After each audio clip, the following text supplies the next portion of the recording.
ladies and gentlemen, give a great big rousing welcome to Ralph Watson.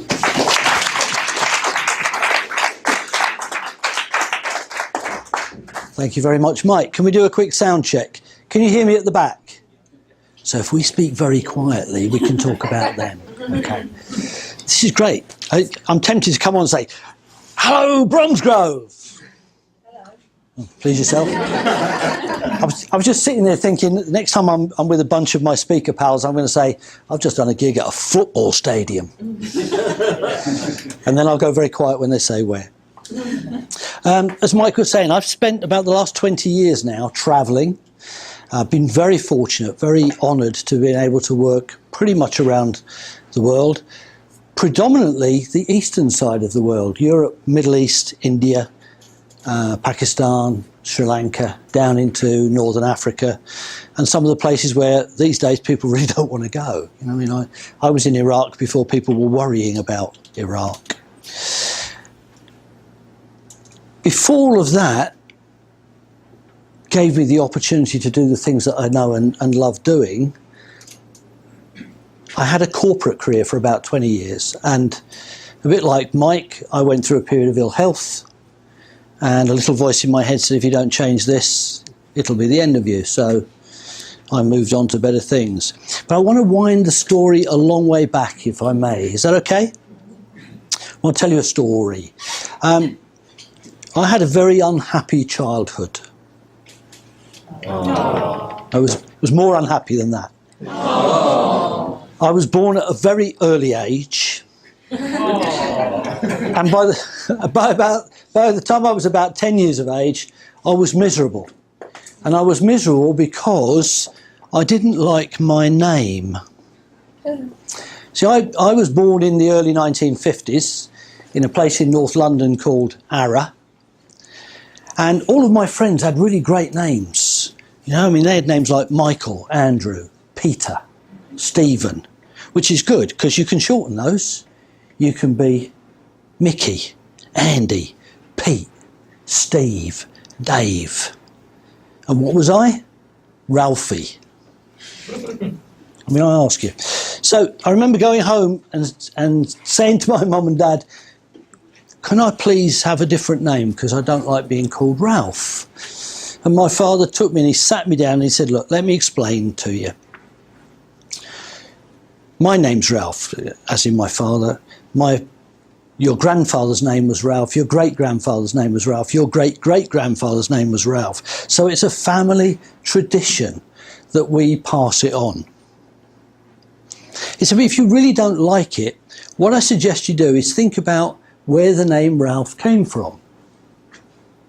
So I said, okay, fair enough. It came from my dad and my mum, I think. It's on my birth certificate. He said, no. If you go back to Northern European history, to the days of the Norsemen, the Vikings, the name Ralph actually comes from the name Wolf. The name Ralph actually means wolf. And that moment changed my life because from then on we'd got Pete, Mike, Dave, Steve, Andy and Wolfie.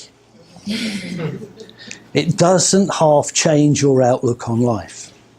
So I began this kind of interest in the wolf and it stuck with me. You know, whenever we went to the zoo, the only animal I wanted to go and see at the zoo was wolves.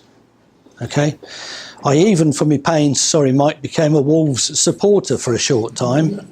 But then they weren't winning anything, so I moved on to Leeds. Yeah, fickle. I'm fickle. Or your local team. Oh, you're joking. I grew up in Swindon.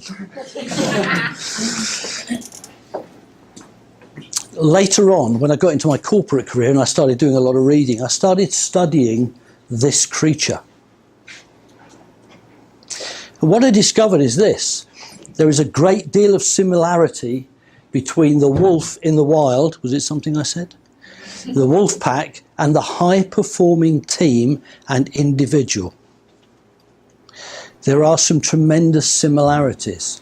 So as I began my coaching career, I began adopting the attitude and looking at the patterns of these creatures. And yes, I've had an opportunity to meet some close up, Have any of you ever had a close encounter with a wolf? It's not like petting an Alsatian, I can tell you. So I really became interested in these. And what I'm going to do this afternoon, because I've only got a couple of hours, I'm a bit like Ken Dodme. Once I'm on, you can't get me off.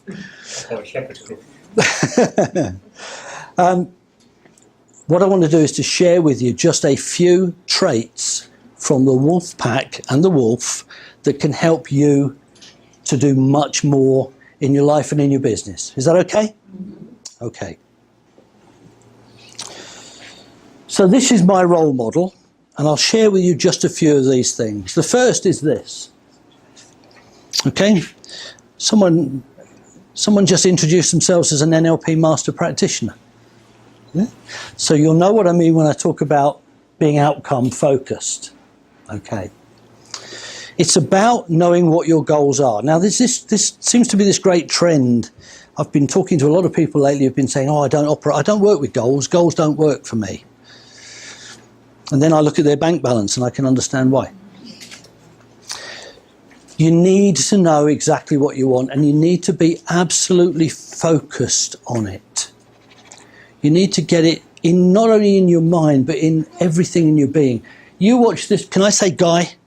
Is that okay, ladies? Right. You watch this guy in the wild when he's hunting and just look into those eyes.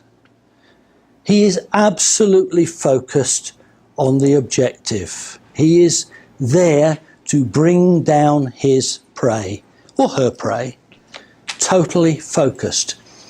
And I'll show you how much of a similarity there is. Yeah? We've got any Rocky fans here? How many of you remember the old Rocky films? What was it? Eye of the Tiger. Well, this is that wolf gaze which says, I have one thing in my mind, and that thing is to achieve my goal.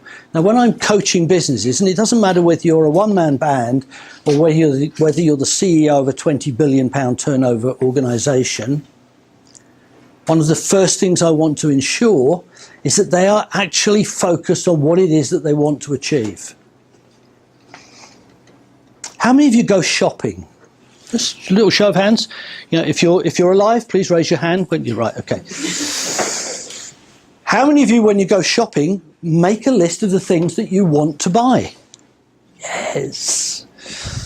I'm not allowed to go shopping because I always come back with everything that's not on the list. But how many of you make a list of what you don't want to buy?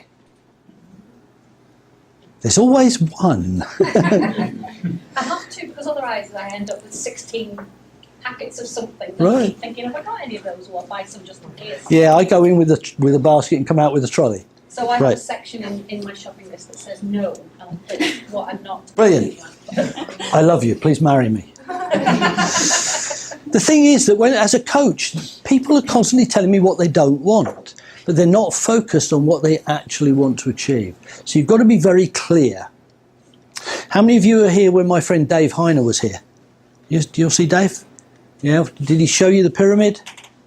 Yeah. Breaking down your goals? Yeah. Brilliant. Love the guy. I've known Dave for about 18 years now. So you've got to know exactly what you want. You've got to be totally focused on it, almost to the exclusion of all else. Trait number 2. You've got to develop an insatiable appetite for success. I heard a great saying yesterday, or a great phrase, and I can't claim any credit for it. Do you all know what OCD is?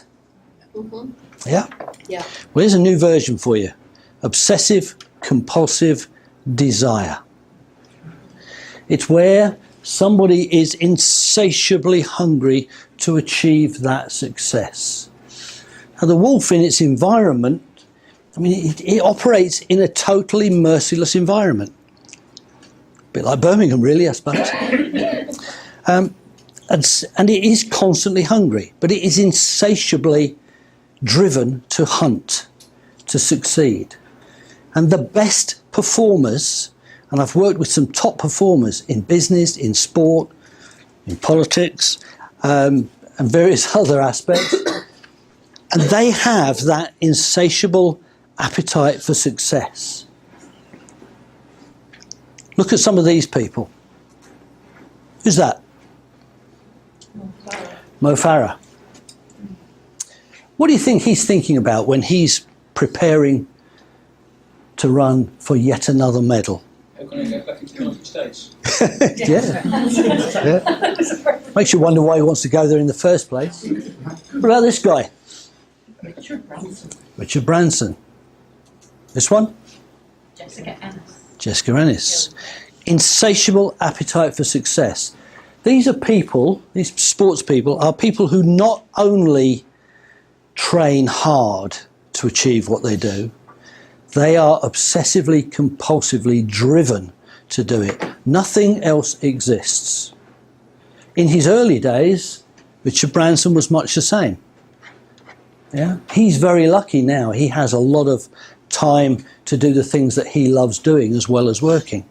But I have this saying which I picked up a few years ago from someone else, which is, do what you have to do now so that you can do what you want to do later.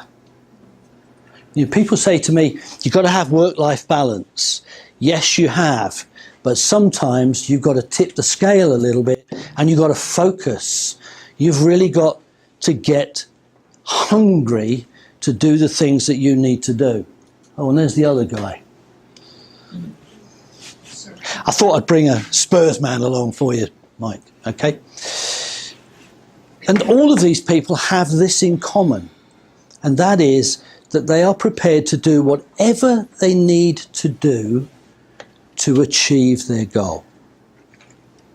So my question for you is, how hungry are you? How hungry are you? Because you get the people who say, yeah, I really want to make this work. I want to get this. I want to make this business grow. This is going to be my life. Oh gosh, it's 4:30. I've got to get down the pub and meet the lads. Now I have people who phone me at 11 o'clock at night, 12 o'clock at night, leaving me voice messages because there is something that they're working on and they will not stop until it's done. So how hungry are you for what you want to do? So the next thing is, you know what you want, you're hungry enough to get it, what have you got to do? Whatever it takes. Whatever it takes. So you've got to take relentless, effective action. Any of you see, there was a movie not long ago, Liam Neeson, called The Grey. Any of you see that? Yeah. Absolutely relentless. The wolf is on his trail and it will not stop. Nothing stops it. Okay? It's about taking relentless action. It's about taking effective action, though.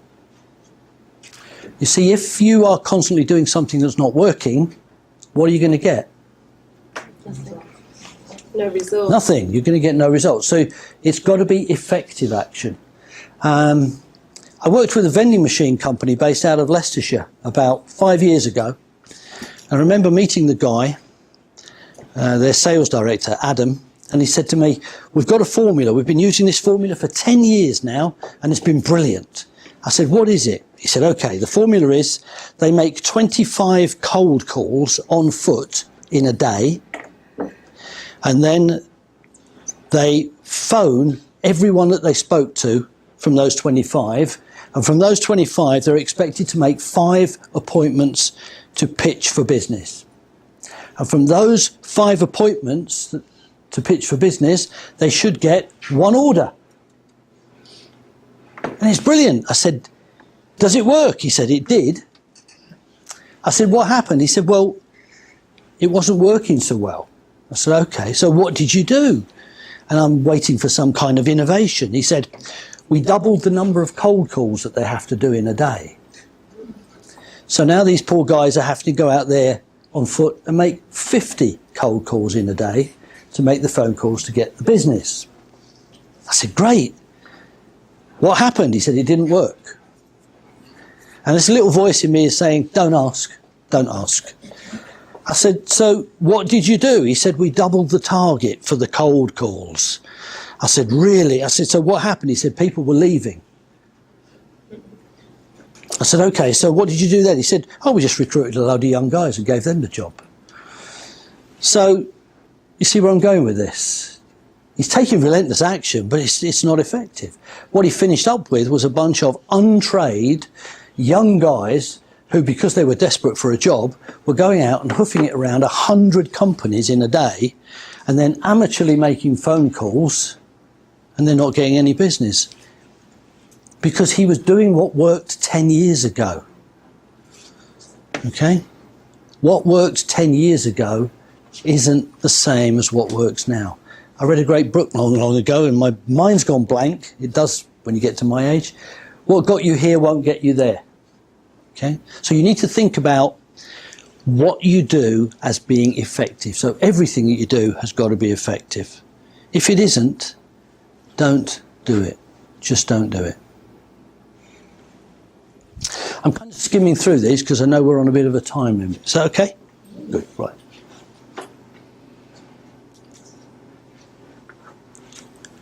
Choose your pack carefully.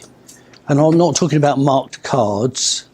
I'm talking about the people that you surround yourself with.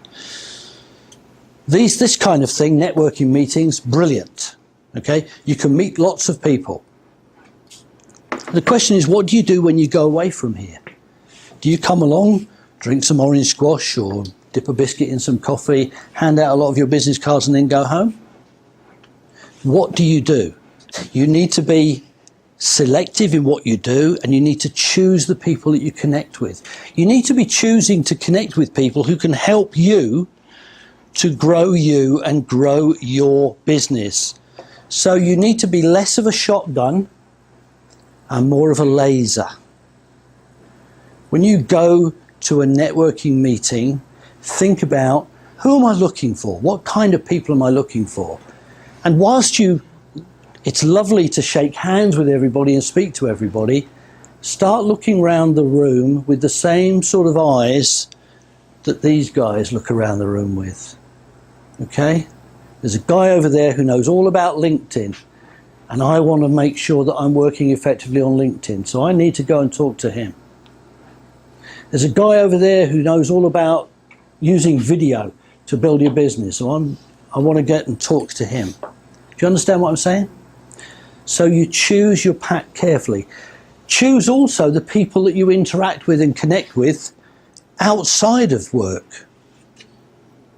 Because have you ever noticed how some people are very good at dragging you down?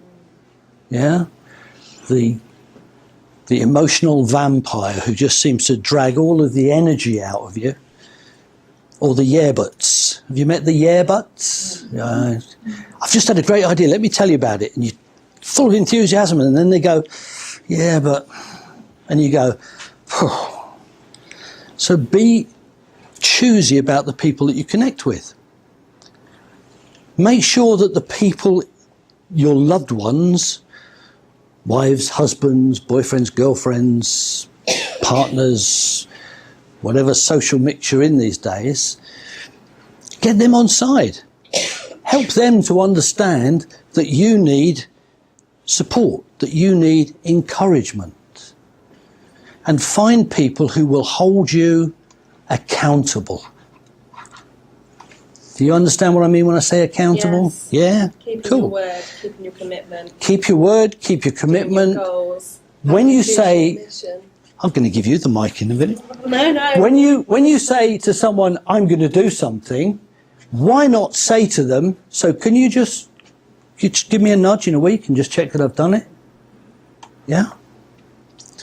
One of the things that I'm really keen on is I work with what I call accountability buddies. Yeah? People come to me and they say, will you be my accountability buddy? I say, fine, sure. Tell me what you want to do and what you want to achieve. They tell me, and I stay on their tail. They've got a wolf on their butt who is constantly saying to them, so how's it going? You know, I don't phone them up and say, what have you done? I'll say, how's it going? What do you need?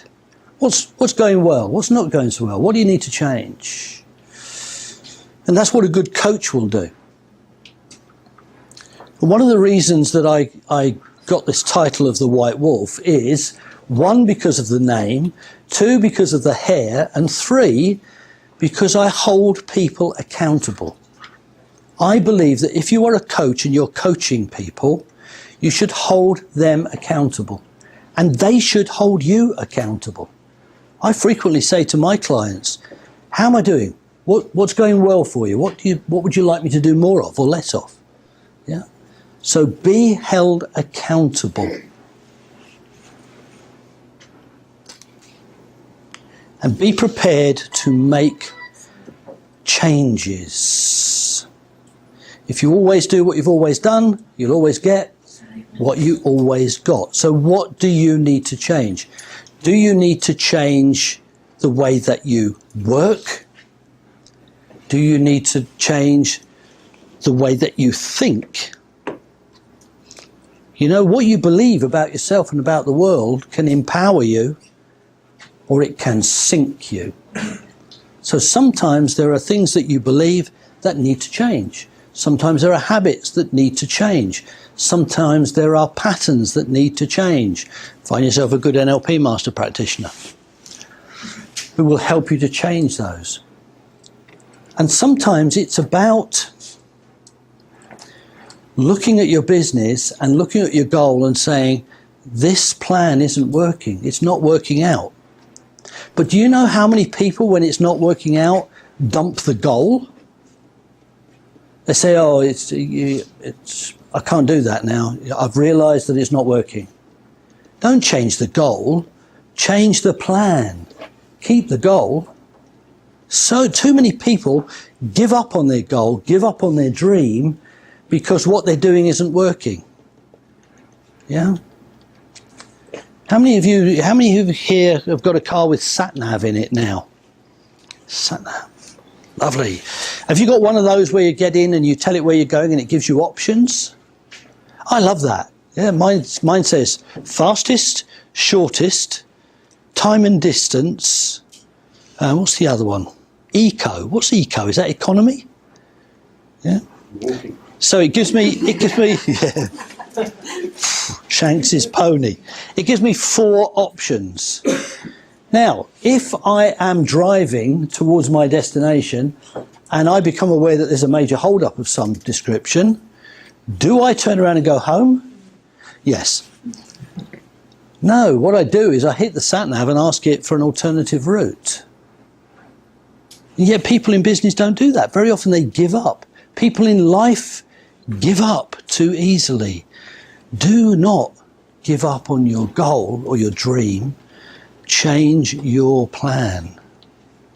Because if you don't, if you give up on your goal or your dream, you're going to end up suffering because of it. You know, some people get depressed, they get stressed, they wear themselves down simply because they've walked away from what they want to do.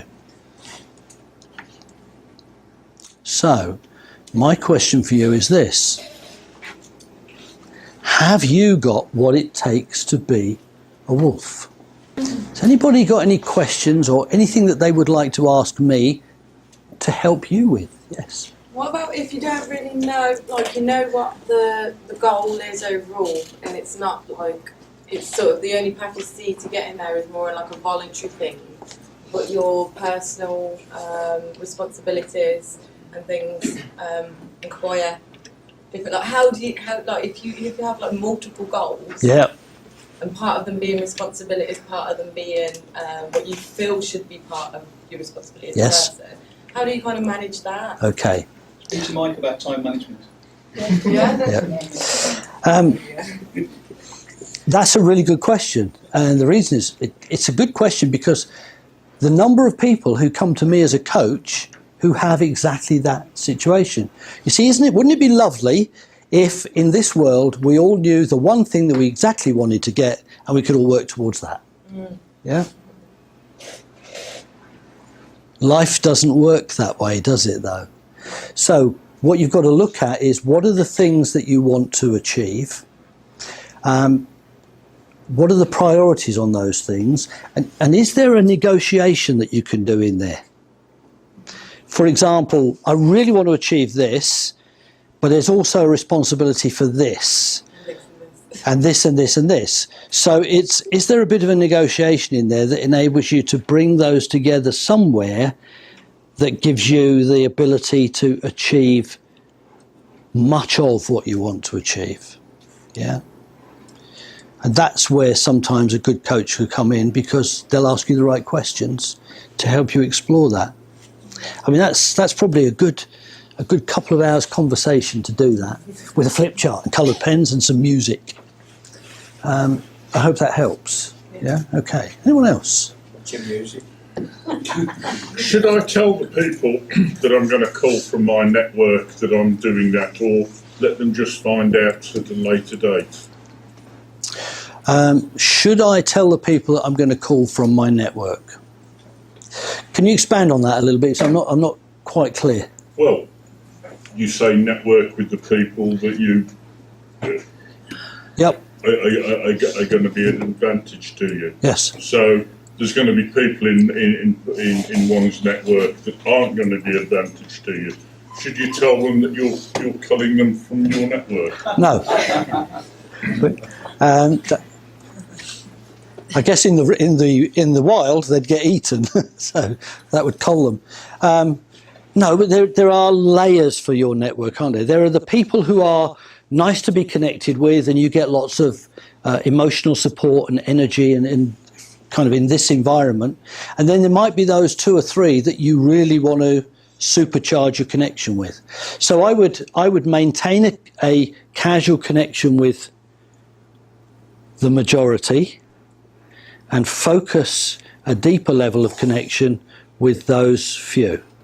So for example, and I'm just using Ian as an example because Ian and I have met a few times and I know what he does.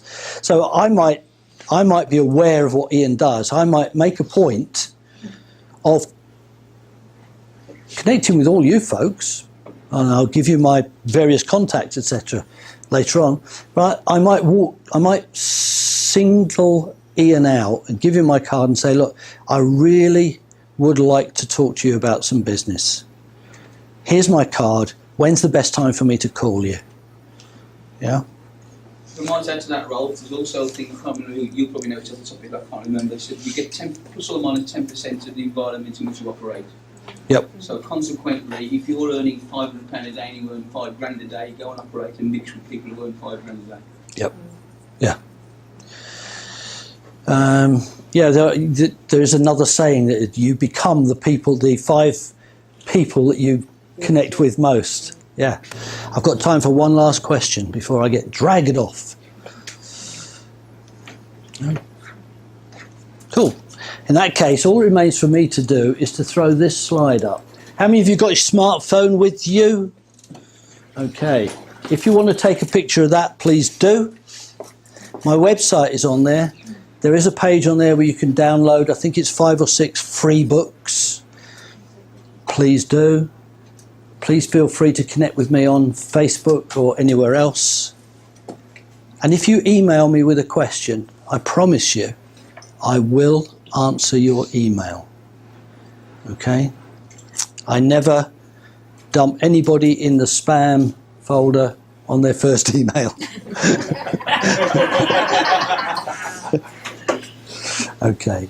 Other than that, all that remains for me to do is to say thank you very much, and we've got a bit of a prize draw going. We have. What we'll do is we'll do that in a bit, and I'll get a chance to get all the business Cool. cards. Excellent. Yeah. So thank you very much, ladies and gentlemen. It's been great being with you.